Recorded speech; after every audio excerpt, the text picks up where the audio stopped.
Alright, this is Roshraven, aka Nefair, and this one we're gonna do a little bit of a patch rundown. Now, before I start, I just wanted to address what people have been saying is the downfall of League, right? League is on the downfall. League is over, dude. Fortnite is the new shit, blah, blah, blah, blah, blah. All that stuff. Well, first of all, I think League is still a fantastic game. Every game that I play, I have a lot of fun interactions, fun fights, fun events. It's just a fun game for me. The mechanics, watching the map, improving, identifying your mistakes. It's just a fun experience for me, right?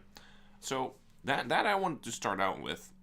But then I also wanted to address why people are complaining about League of Legends. And that is mainly because Riot tends to be a little bit slow sometimes, right? Like, they do make updates, but it's not exactly in the priority that the community often wants to see it. And I think a very good example is on this patch, we get something that we were waiting for a season? I don't know, like at least a very long time, I can tell you that much. Look at this. So, Ninja Tabi are getting the well-deserved nerf, because those boots have taken over as the dominant choice. You don't say. Right? It's a bit concerning when they're such a compelling purchase for marksmen as well. So they knew about it, but they just didn't do anything about it. For patch after patch after patch after patch. Now, Ninja Tabi didn't ruin the game, but it is still these kind of things, and the fact that they take so long shows an attitude of Riot, right? This willingness to just stave off changes for like 20 patches later, even though they already know about it probably, right? Because they're not idiots, right? That concerns me, and I understand that people are saying, League is not a fun game anymore. I don't agree with it, but given how there are certain things that are wrong with the game and how long it's taking them to fix it, I just understand the criticism. But just briefly, I want to address one point that these people make that I violently disagree with. They're saying, well, you have to be a meta slave nowadays, right? You can't just go an off-meta pick and do an off-meta build and make it work. And I violently disagree with that. It's like the game has never been more balanced. You can play Heimerdinger top, right? And have a the global win rate on that. It's probably higher than 47%. So it's still within 3% of 50. That's pretty close, right? So you can imagine that I disagree with this whole, you can only play meta champions. Like, yeah, of course, the meta champs have always been stronger, but this has not been any different in the other seasons. Remember when Jax used to be overpowered? That shit was way more oppressive than the strongest picks in top lane are now. They've done a better job at balancing in general than they ever have. Now we complain about bruisers, and you look at how many bruisers are in the meta. It's like the top lane meta is usually sustain, sustain, sustain, but it hasn't been any better in the past. It used to be tanks, tanks, and more tanks. Was that fun? Was it fun to sit in a lane with Mundo and Shyvana? And then you go into the next game, and it's Mundo and Shyvana. And then you go into the next game, and it's Shyvana and Mundo. And then you go into the other ones, Mundo, Shyvana again. Like, was that a better patch than one where there's 40 champions that you can pick that have within a 49 to 51% win rate? I don't think so. Alright, on to the actual patch notes. So, Irelia, rework, great job, Riot. Like, finally, this shitty champion with the point-and-click stun and just waiting to hop on a minion and try to kill you. They had such a set laning pattern, right? And I understand that was probably not the worst, because, you know, the laning pattern wasn't that obnoxious, right? It wasn't a coin toss of some sort, right? It wasn't just Pantheon throwing Qs until the end of days. It did require skill, it required timing on both sides of the equation, right? So I understand, like, it wasn't the worst.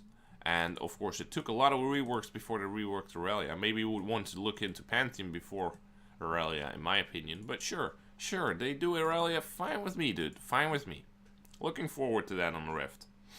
And then you get some Gragas buffs. That's good. I like Gragas. Gragas is one of these champions. I never know if Riot has a personal list of what they want to be meta. Because sometimes if I look at how different all the metas across all seasons have been, it just feels like they have no plan, right, for their balancing. It's just whatever happens to be the way that it is. Like when they introduce a new item, then that item is weak or strong. They don't really seem to have a firm grasp of how that will play out before it happens.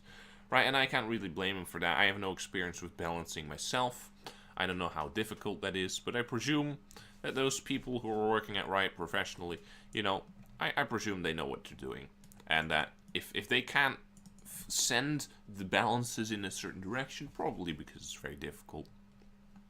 So Elias getting a slight buff here.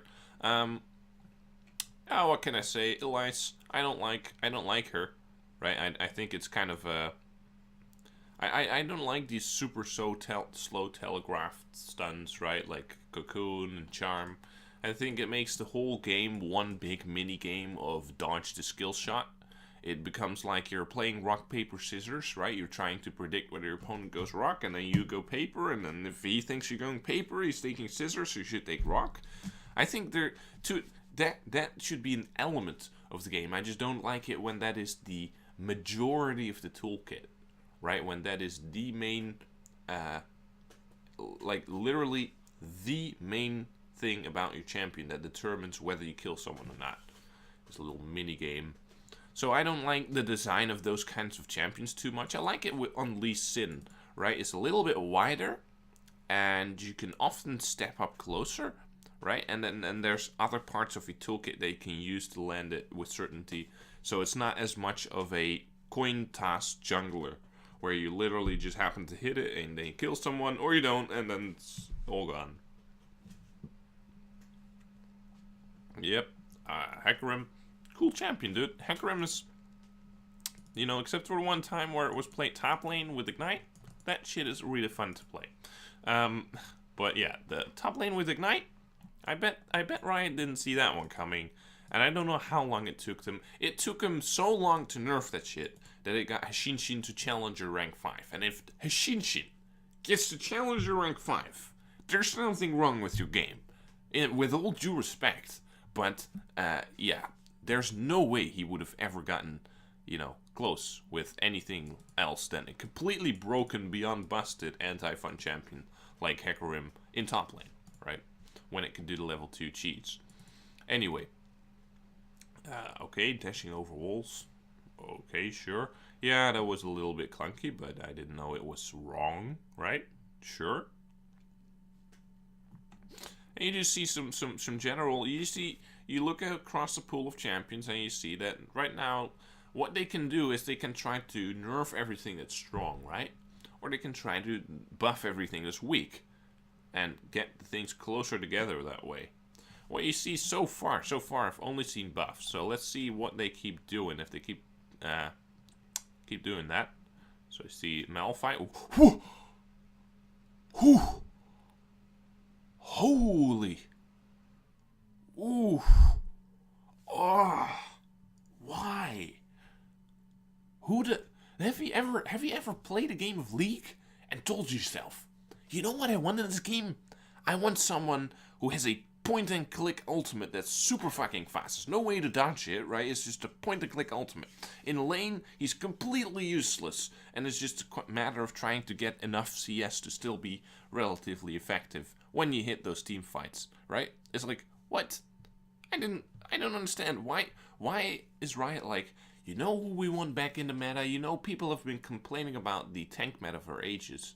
And now they're, I guess, complaining that bruisers aren't strong enough, and they're complaining about the sustain meta. So what we're gonna do is, instead of nerfing sustain and then bringing back a little bit of power to the fighters, right? And really the actual clashing together rather than the sustaining back up after you clash together, right? Rather than distributing those mechanics differently, we're just gonna bring back the tanks, dude. We're just gonna bring back the fucking Malphite. And, oh yeah, while we're at it, why not just increase his attack damage growth, and why not increase his ability power ratio by 0.4, and his ultimate on a 20-second low cooldown rank 3. Those are very, very big changes. Right, slight buff. Okay. Okay, I didn't watch Nocturne's win rate. I thought he was fine, but sure. Okay, he falls off. Okay, yeah, I can see how they did that. I think this is, I think 70% is a lot. Wouldn't have minded if this was like more like 30%, I don't know, 45% or 50% and then 60%, right? I don't know. Whatever, dude. Whatever. I'm talking about values here. I don't think I should analyze values too much, like the exact values. Yeah, if you look at this, it's like Quinn is just not really a fun champion to play against. I don't really think they should do anything else than bug fix her, and that's exactly what they did. So good job, Riot. Good job. Distracted Cat, man, they really come up with some things for these like little names of what they did, right?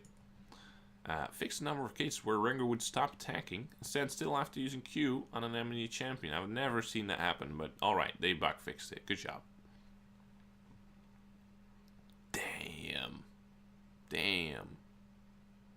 Okay, that is a fair argument. See, this is the kind of reasoning. This is where you want a balanced team to do their job, right? Like, this is them being like, we understand Rumble and how the champion functions, right? We want to have him do some more pizzazz in these trades, but we don't want him, as a consequence of just buffing the damage on Flamespitter, to just clear the wave instantly, right? Like, then it just has no effect on trading anymore. It's just shove. Yeah, this is the kind of shit I can get behind. And then later in the game, he actually shoves more, so I wonder how much it's gonna affect him. He does, yeah, this is very interesting. So his late game damage is unchained, but then 5% more. That's not a lot. Okay, this is interesting. I like this quality of life changes to Rumble, right? Because that's what this is. It's not really just a buff. It's quality of life. Yeah, finally they nerfed that shit. And people always say, ooh, Zoe bubble by 0.25 seconds. Ooh, this by 0.3 seconds. And it sounds like nothing, but it is not nothing. That's the thing. Like, after they nerfed Zoe for the 0.25 seconds, her win rate dropped by several percentages. Like, it's like, it goes that quickly. The game is that thinly balanced. It's insane, right? So, yeah, it sounds weird, but it really is that fine-tuned. Yeah, finally they're bringing Shaco's thing down. Wait.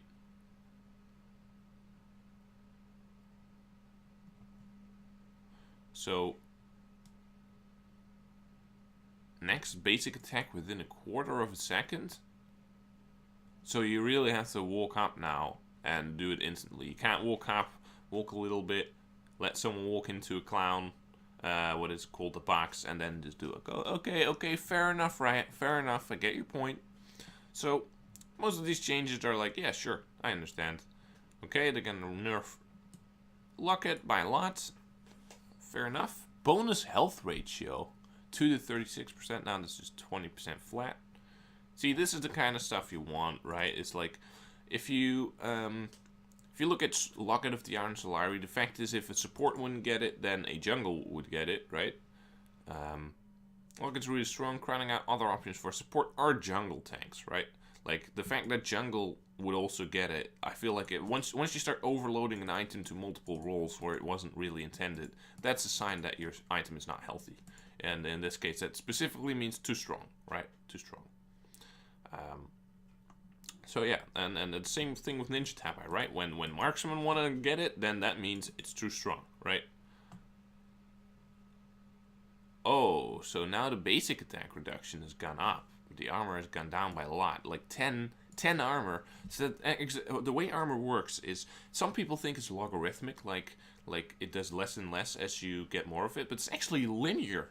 Believe it or not, it's linear. If you get 100 armor, you will get the exact same amount of tankiness that you gain for that as when you get another 100 armor after that. It doesn't reduce. It's not like now it's only worth half as much. So let's say you have 2k health, so it takes, and you have no resistances, it would take 2k damage to kill you. When you get 100 armor, that means you get 100% more of a life bar, essentially, you could say, when you receive physical damage. So you now have to tank 4,000 damage, right? 2 times as much, right? You have a full extra life bar on top of that. And it works for any value, right? So the armor you gain is just converted to a percentage. So 50 armor means 50%, which means you can tank 1k extra damage. And it just keeps stacking up. So if you get 100 more armor, now you can tank 2k plus 2k plus 2k. You just get essentially your health bar, and then plus 200%, which means that you get 3 times your health bar in total, right? So following that logic, it means that if you reduce your armor by 10, you essentially lose 10% of your health bar if you're receiving physical damage, if you have those ninja tabi on you. 10% of your health bar. That's a lot. That is a lot. That's a lot of damage, you know? And you're only getting 2% extra on the basic attacks, right? So imagine how much this is. They didn't nerf it to 25. I think this is gonna make ninja tabi like underpowered, honestly. I think this is gonna make it that you prefer Merc Treads in most situations. Because really, this is such a rough nerf. 10%. So that means if you have 3k health, right? This means you lose essentially in a fight. You lose 300 health to this, right? So that is a lot. That's a lot of health. Like, that is almost like a giant spell. If you're really, really healthy, if you're a super tank, that means you essentially lose a 1,000 gold item worth of HP, right? The Giant's Belt. So just go and think about that for a second. What the consequences are of 10 armor. That's a lot.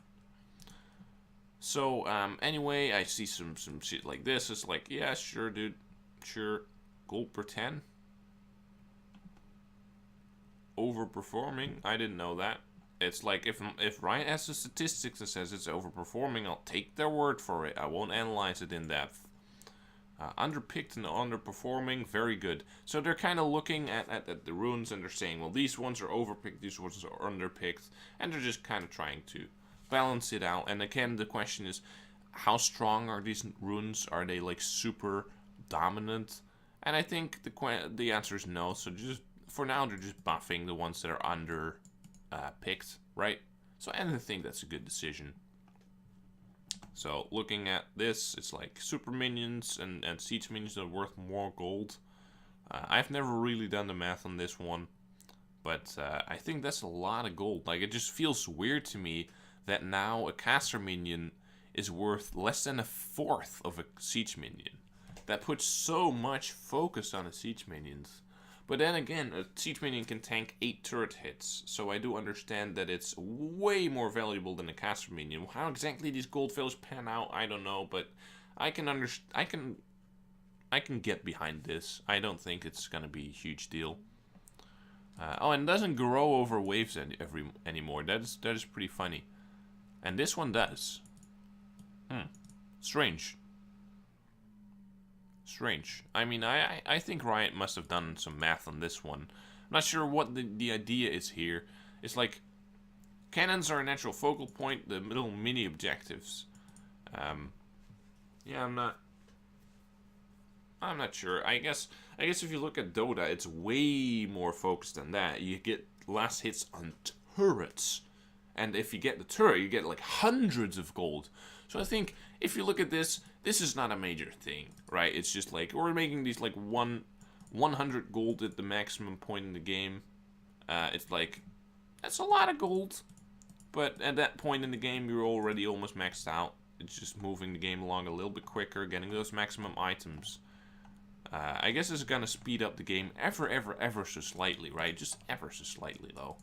It's just such a minor little thing. But if they keep doing these little things like that over a large period of time, then obviously that all stacks up, right? So I think this is good. Sort of change to this, how this functions, how the cannon minions become more of a focal point of the CSing phase. I'm not going to call it laning phase, just the point where you want to actually actively CS. That's going to you know, change the mechanics on that a little bit towards just getting every single one of them, towards getting the cannon, and then looking if you can get the other ones. I don't know, I'll just have to see how it feels. Some of these things you can't really just see the values, you have to know how it feels, right? So I'm looking forward to that. Alright, and voice chat, it's funny how we've complained about getting a voice chat for years, and now we get it in a form that's just absolutely useless. I think it's a nice start. It shows a willingness of Riot to change and to add new features that community wants, but it's not at a point yet where I think any reasonable person would use it. Like, you can just use Discord with people that you pre-mate with anyway, right? Like, for the concept of voice chat, the use case for voice chat is to talk to people that you don't know and don't have any information about, just off the bat, right? And that is something you still can't do. I feel like that's the only real use case. Like, I don't think the whole voice chatting with pre-mates, that was never an issue, right? That was not something we need a league for, right? So that's fine, but I don't think it's quite useful just yet. Anyway, that's it for this one. Alright, well, I'm not gonna go through all of these. Riot Graves visor is now fully opaque. Well, aren't we glad that you've solved the real problem with this game? They made Graves visor in our skin fully opaque. Anyway, guys, that's it for this one. If you liked it, consider liking and subscribing. If you want to see content similar to this, you will get notified, because I'll definitely be making more of those. That's it for this one, guys. Hope you enjoyed it. See you in the next one.